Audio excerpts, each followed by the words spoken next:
Parole au docteur Frédéric Moal et Arnaud Jordi qui vont nous parler de l'administration intraveineuse des antibiotiques à domicile, les bonnes pratiques avec un petit focus sur un outil à la prescription, l'outil Antibioterie. Merci Willy. Bonjour à toutes et tous. Donc on va vous présenter surtout un site que Arnaud a développé pendant sa thèse qui concerne donc l'administration intraveineuse des antibiotiques à domicile. Moi je vais juste vous rappeler, mais ça vous le savez tous, dans le contexte du bon usage et ses enjeux, il y a plusieurs aspects dans le bon usage et bien sûr il y a l'administration des antibiotiques qui potentiellement crée des étapes à risque. Dans ce contexte, les enjeux, et nos tutelles nous les rappellent très souvent, c'est des enjeux économiques, des enjeux médicaux et des enjeux sanitaires. Donc, dans ce contexte de bon usage, il est important d'identifier les mésusages potentiellement liés à l'administration. Donc, dans ces mésusages, vous avez la problématique de la dispensation de l'antibiotique. Où l'antibiotique est-il disponible? Ça, c'est déjà un gros problème. Le deuxième mésusage est potentiellement en lien avec la stabilité physico-chimique des médicaments antibiotiques. Donc, quel type d'administration voulons-nous? Quelle est la posologie du ou des antibiotiques? Et quelle en est sa stabilité? Ensuite, il y a les modalités d'administration concernant le dispositif médical à utiliser, concernant les modalités de reconstitution, de dilution et d'administration de ces médicaments. Et enfin, un aspect aussi qui est non négligeable, c'est l'adaptabilité des dispositifs médicaux au regard de l'administration et au regard du patient. Voilà, donc dans ce contexte, je vais laisser la place pour Arnaud qui va expliquer comment il a monté son site Antibioterie. Donc effectivement, c'est un outil qu'on a mis, que j'ai mis en place dans le cadre de ma thèse d'exercice sur une problématique qu'on retrouvait régulièrement, en fait, notamment sur de l'hospitalisation à domicile. On avait différents problèmes sur les patients vont sortir, on va devoir leur administrer les antibiotiques à la maison, mais comment on fait? Donc il y avait le côté hospitalisation à domicile sur qu'est-ce qu'on prend comme combien de fois il faudra qu'on aille sur place pour faire les administrations, quels dispositifs médicaux on peut utiliser, mais il y avait aussi le versant prescripteur sur jusqu'à quelle posologie je peux prescrire en fonction des stabilités, où est-ce qu'on va récupérer l'antibiotique, ce qui est aussi dépendant, est-ce qu'on va donner une HAD, est-ce qu'on va pouvoir faire une prise en charge en ville, ou est-ce que les situations sont beaucoup trop compliquées et puis on va devoir garder le patient en hospitalisation. Et du coup, dans ce cadre-là, on a essayé donc on s'est posé toutes les questions que vous avez énumérées, Frédéric, et on s'est dit comment est-ce qu'on a un outil déjà qui est existant pour trouver toutes les solutions et pour faciliter justement la prescription et la prise en charge à domicile. Et on a cherché, on a trouvé des outils, mais qui répondaient partiellement, donc soit à une ou deux questions, mais pas toutes les questions réunies. Et on s'est dit, est-ce que ce ne serait pas l'opportunité de faire quelque chose pour avoir un seul accès et qui puisse traduire un petit peu tous les outils qui sont disponibles, parce que parfois, notamment pour ce qui est de la stabilité physico-chimique des antibiotiques, quand on n'est pas trop dans le domaine, ça peut vite être compliqué à comprendre. Donc notamment pour les infirmiers quand ils sont sur place. Donc là, on a essayé de mettre en place un outil qui permet de faire toute cette traduction et d'avoir quelque chose qui soit vraiment utilisable à domicile. Donc c'est un outil qui est assez, qu'on a essayé de rendre assez facile. On a mis aussi une méthodologie pour expliquer comment on a récupéré toutes nos données, mais je pense que c'est pas ce qui va vous intéresser le plus. Donc on a fait un onglet antibiotiques sur lequel on a un moteur de recherche des antibiotiques qui sont référencés sur le site. Sur le site, on a mis 25 antibiotiques qui représentent une grande partie des grandes classes antibiotiques. Et avec Frédéric, on s'est dit qu'on allait vous proposer 3 exemples d'antibiotiques qui sont utilisés un peu différemment pour chacun. Si on commence avec, par exemple, le linezolide, mettons pour un patient qui a une affection ostéo-articulaire à SARM, qui va avoir une prise en charge en plus qui sera peut-être longue. On pourra peut-être envisager une prise en charge par un linezolide. Une chose qui nous semblait importante et qu'on met, c'est le cas parfait pour le linezolide, c'est qu'il y a une voie Péros qui est envisageable. Donc si un prescripteur, dans le feu de l'action, se dit je vais le mettre sous linezolide IV, ben, juste un petit rappel, est-ce que déjà la voie Péros est envisageable? Parce que ça coûtera moins cher et ça sera peut-être plus facile à prendre pour le patient. Et donc voilà. Donc, si la prise en charge, si la prise en charge Péros est faisable, bah, on indique que le médicament il est rétrocédable. Donc forcément, ça va impliquer de prévenir le patient qui devra passer d'abord à la PUI. Ça, c'est de l'expérience, mais c'est vrai que dans le centre où je faisais ma thèse, on a eu quelques fois des patients qui habitaient à 30-40 km d'un hôpital, qui n'étaient pas passés prendre leur linezolide à l'hôpital et qui forcément avaient des ruptures de traitement parce qu'ils s'en rendaient compte le soir à 18h et qu'ils n'allaient pas refaire le trajet inverse. Donc, c'est une précision qui peut avoir son importance. Et ensuite, donc, dans les questions, on avait quel type d'administration on va vouloir mettre en place. Donc, généralement, perfusion continue ou discontinue sur les antibiotiques. On essaye d'orienter les personnes parce que, par exemple, pour le linezolide, il n'y a aucune recommandation à faire de la perfusion continue. Donc, si jamais on essaye de s'aventurer sur des voies qui sont un peu méconnues, on essaye de renvoyer les personnes sur le droit chemin. Donc là, en sélectionnant la perfusion discontinue. Quelle posologie? Donc là, l'inezolide 600 x 2. On a mis le 600 x 3 parce que on avait quelques cas sur du neuroméningé parfois où il passait sur 600 x 3. Donc on laisse l'opportunité de prendre les deux cas.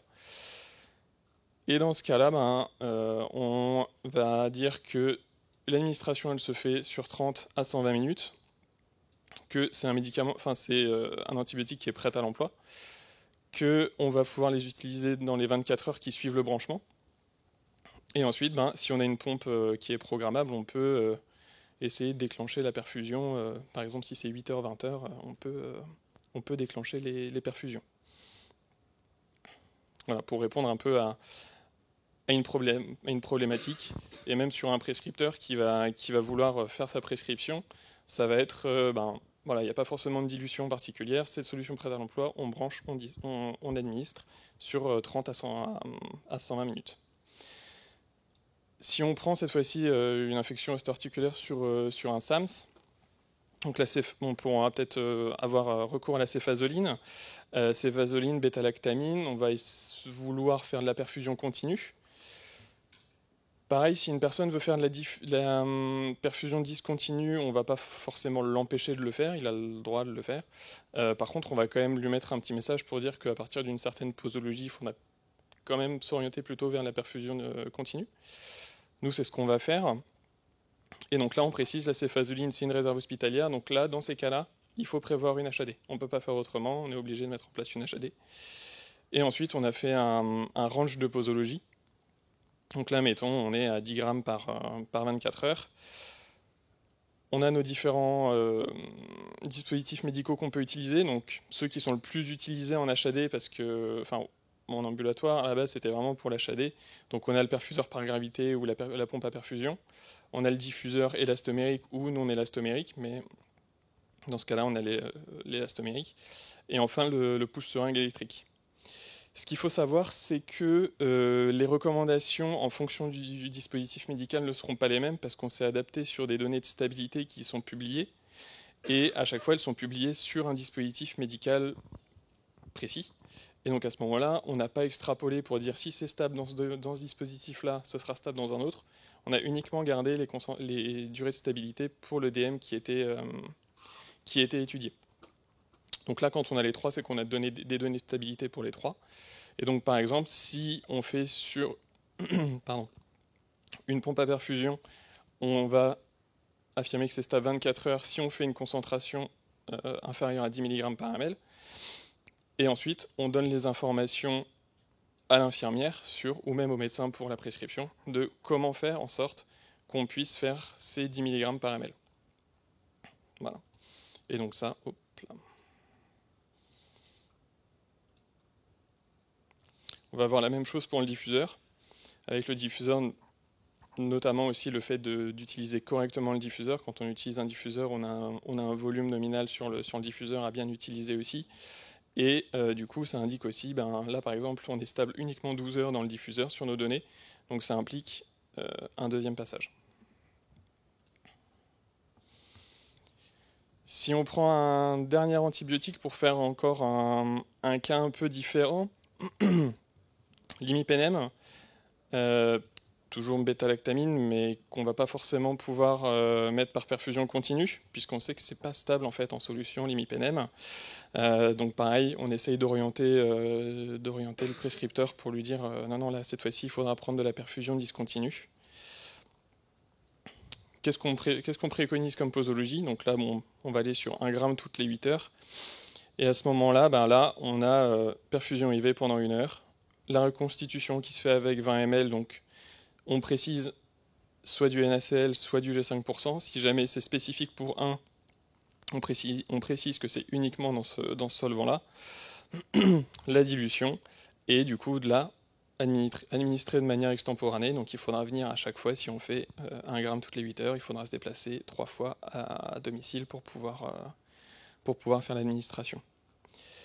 L'autre chose qu'on a mis en place, décidément, j'ai le clic facile, l'autre chose c'est qu'on a les références, toutes les références bibliographiques qu'on a utilisées, donc notamment pour la stabilité, elles sont retrouvées.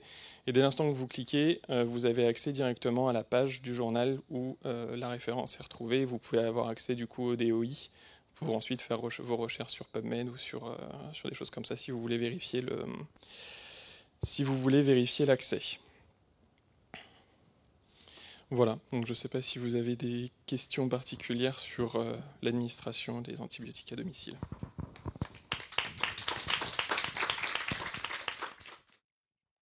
Merci beaucoup.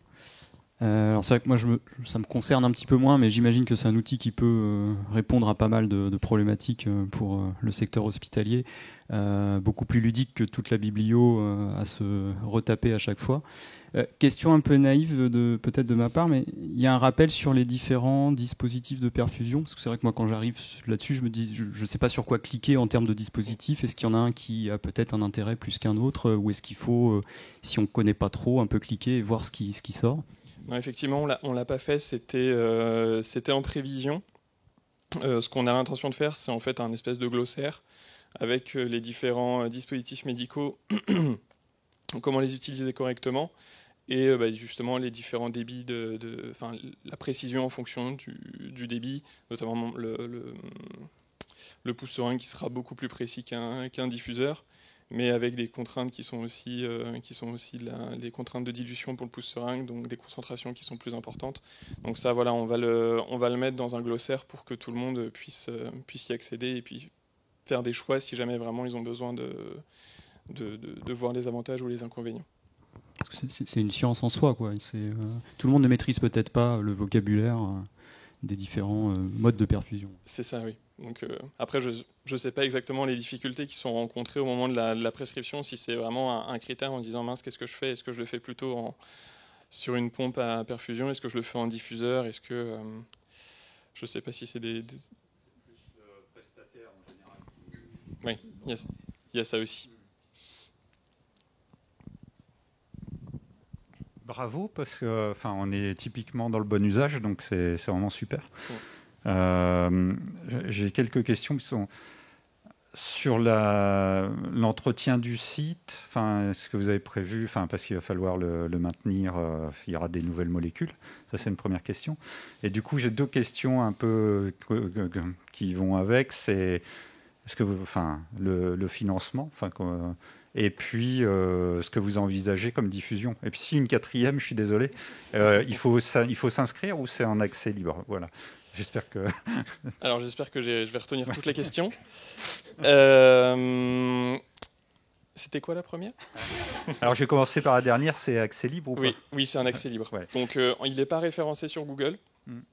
Donc si jamais vous voulez y accéder, l'URL, donc c'est www.antibioterie.ovh. Donc non, effectivement, il n'y a pas de paiement, il n'y a pas d'inscription, en tout cas pour le moment. Là, vous voyez l'onglet connexion, mais l'onglet connexion est uniquement pour moi, justement, pour faire la fameuse mise à jour quand on a des données nouvelles ou quand on repasse sur certains antibiotiques parce qu'on a des informations à rajouter. Et si jamais vous êtes amené à l'utiliser, si je peux vous demander un petit service, vous avez l'onglet contact avec mon contact à moi, puisque en fait je suis le seul à travailler dessus. Scientifiquement parlant, je suis le seul à travailler dessus. Et à ce moment-là, si vous pouviez me prévenir que vous êtes intéressé pour l'utiliser, je mets en place une fiche d'évaluation pour justement comprendre un peu la satisfaction des utilisateurs et qu'est-ce qu'il y a à améliorer. Et à ce moment-là, je pourrais vous faire passer la fiche d'évaluation et puis ne pas hésiter pour me faire des retours qui sont positifs ou négatifs, parce que c'est comme ça aussi qu'on avance. Pour ce qui est la mise à jour, pour l'instant, je la fais moi-même. Scientifiquement, et j'ai un ami qui m'aide pour tout ce qui est informatique parce que c'est quelque chose auquel je touche peu. Donc j'ai fait une mise à jour là que j'ai terminée il y a 3 semaines à peu près, une mise à jour scientifique. Mais après, effectivement, c'est quelque chose qui prend énormément de temps, donc on va essayer de s'orienter vers des sociétés savantes, notamment la SFPC, donc la Société française de pharmacie clinique, qui a créé un groupe de travail anti-infectieux, donc pour voir justement si on peut... Il y a notamment un groupe des gens qui travaillent sur le bon usage des antibiotiques, les stabilités. Donc il y aura peut-être justement un groupe à monter là-dessus pour aider à faire la mise à jour. Et voilà, en espérant qu'après ça puisse perdurer. Et en termes au niveau de la SPILF aussi, peut-être justement avec le groupe bon usage de la SPILF, ils avaient évoqué pourquoi pas utiliser la boîte à outils sur le site de la SPILF pour renseigner ce site-là aussi. Puis peut-être mettre sur les sites... je pense ça, par rapport à la biblio, c'est vrai, il y a plein d'infos qu'on n'a pas... Enfin là, il y a tout, quoi. Et c'est aussi bien, il y a la pratique et tout ça, que d'habitude, on n'a pas tout le concentré d'infos. À notre petite échelle régionale, effectivement, si Arnaud est d'accord, on comptait le positionner sur le site CRATB, en particulier sur l'espace qu'on présentera tout à l'heure, qui est dédié aux antibioréférents. Ça nous paraît vraiment un outil très, très intéressant, très pragmatique et facile à utiliser dans la pratique clinique quotidienne de l'hospitalier. C'est aucun. Enfin, je me suis débrouillé avec mes mains, mon cerveau et ma sueur. Et puis voilà. D'ailleurs, Arnaud a une petite casquette pour qu'à la fin, on puisse mettre une petite pièce. Et juste, c'est vraiment hyper intéressant. Enfin, nous, c'est des questions quotidiennes avec nos internes. Est-ce on imagine plein de trucs pour pouvoir l'améliorer en se disant, est-ce qu'on peut extraire un PDF, quoi, où on peut imprimer le truc en disant pour les patients, ça je me dis ça pourrait être intéressant. Faire des bon usage pour les patients et tout ça. Et puis ajouter aussi, il y a l'utilisation du cathéter, du PICC-line, des soins de PICC-line. Enfin voilà, c'est du bon usage sur qu'est-ce qu'on peut faire, mais souvent ce qui est, en fait les problèmes en gros qu'on a avec les prestataires, c'est de savoir effectivement. Puis ils nous disent, eux ils le savent pas en fait, donc ils peuvent dire à nos internes, il faut 3 passages, alors qu'en fait 2 ce serait suffisant. Ou en fait ils ont pas du tout en tout cas ils remplissent pas leur rôle de conseil souvent pour ces trucs-là, donc ça pourrait être intéressant. Et c'est pareil pour les soins de cathéter, etc. Parfois c'est pas toujours bien fait, et je me dis c'est typiquement le genre de choses qui pourraient être ajoutées. Parce que c'est vraiment hyper intéressant. C'est vrai que ça pourrait. Après, c'est pour ça que je disais, sur les fameuses fiches d'évaluation, je suis preneur de tout bon conseil. Et c'est vrai que on n'est jamais exhaustif quand on fait un outil, mais si on peut l'être le plus possible, c'est vraiment un avantage. Donc, je suis preneur de toutes bonnes remarques. Et puis, avec le groupe de travail de la SFPC, j'espère qu'on pourra faire quelque chose, vraiment l'agrémenter et faire quelque chose qui soit vraiment utilisé au maximum et à bon escient. Voilà. Merci pour votre topo, très intéressant.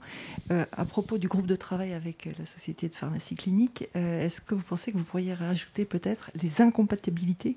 Parce qu'on a du mal à trouver les infos sur les incompatibilités en Y. Et ça, c'est très, très compliqué. On s'est entre guillemets intéressé au travail le plus simple. La stabilité, c'est très simple. On regarde comment il se dégrade. Les incompatibilités, il y a beaucoup de choses qui rentrent en ligne de compte. Mais effectivement, il faudrait qu'on voit même sur des mélanges typiques qu'on peut retrouver dans certaines prises en charge. C'était pas le projet initial. On ne l'avait pas pensé comme ça, mais après peut-être qu'effectivement il y a des questions qui vont se poser et il faudra aussi les prendre en compte. Mais initialement, effectivement, c'est très antibiotique dépendant. Alors pour ça, vous avez un site qui est remarquable, qui s'appelle Stabilis, qui est un site français au départ et qui est internationalisé, où vous allez pouvoir avoir, en langue anglaise malheureusement, mais vous allez pouvoir avoir vos incompatibilités entre différents médicaments et les incompatibilités physico-chimiques. En accès libre, Fred, c'est... Oui, c'est accès libre, ouais. Alors, il est moins ergonomique que ce qu'a pu présenter Arnaud, parce que c'est un petit peu plus compliqué. L'avantage, c'est que vous avez des fiches PDF que vous pouvez extraire, donc c'est aussi intéressant de pouvoir avoir de l'information qui est extraite du système. Peu d'autres, enfin les questions sur le chat ont essentiellement été posées. Beaucoup d'encouragement et de félicitations relevées pour ce travail sur l'outil. Il y a une question, mais je crois que tu avais répondu, Arnaud, sur si les sources sont bien mentionnées, mais effectivement, il y a un lien vers les références. Il y a un lien vers les références, et quand on a plusieurs... on a la référence, quand on a plusieurs dispositifs médicaux, donc comme je disais, soit le pouce-seringue, le diffuseur ou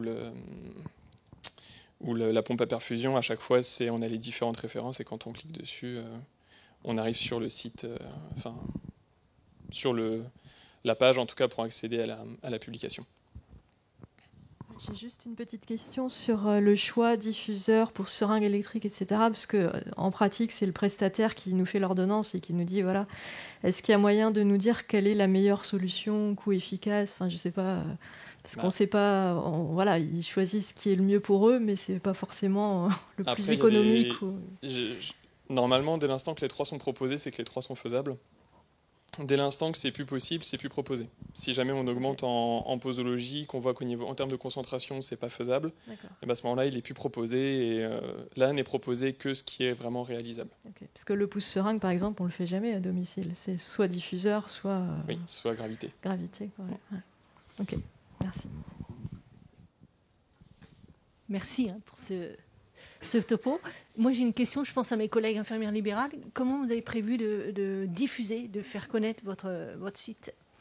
Et ben justement, là, c'est quelque chose qu'on va travailler, je pense, avec la SFPC et puis avec le groupe bon usage de la SPILF, si jamais ça fonctionne aussi. Ça va être, pour l'instant, ces canaux-là qui sont privilégiés. Et pour l'instant, on n'a pas encore réfléchi vraiment à la ville, au libéral. On espère que que la prescription pour l'instant soit suffisamment compréhensible pour que les infirmiers libéraux puissent l'exécuter normalement. Et ensuite, après, à voir si on peut le développer mieux en ville. Mais par exemple, un outil, le passer sous forme d'application, quelque chose qui serait disponible sur téléphone pour les infirmières. Pour l'instant, c'est quelque chose qui est un peu hors de notre champ de compétences, en tout cas informatique. Donc pour l'instant, on s'en tient au site. Merci. Les CRATB s'associent prochainement aussi aux missions nationales avec des missions de bon usage en ville et à l'hôpital. Et c'est vrai que ça peut tout à fait rentrer dans le cadre d'une mission, sans doute. C'est à suggérer en tout cas. Ok, très bien. Il y aura des partenariats possibles, je pense, sans doute. Ça m'intéresse. Merci pour ce bel outil, en tout cas, qui donc, va être amené à évoluer. Donc, on attend les retours de chacun pour continuer de le faire vivre, en tout cas. Ouais. Merci beaucoup. Merci à vous.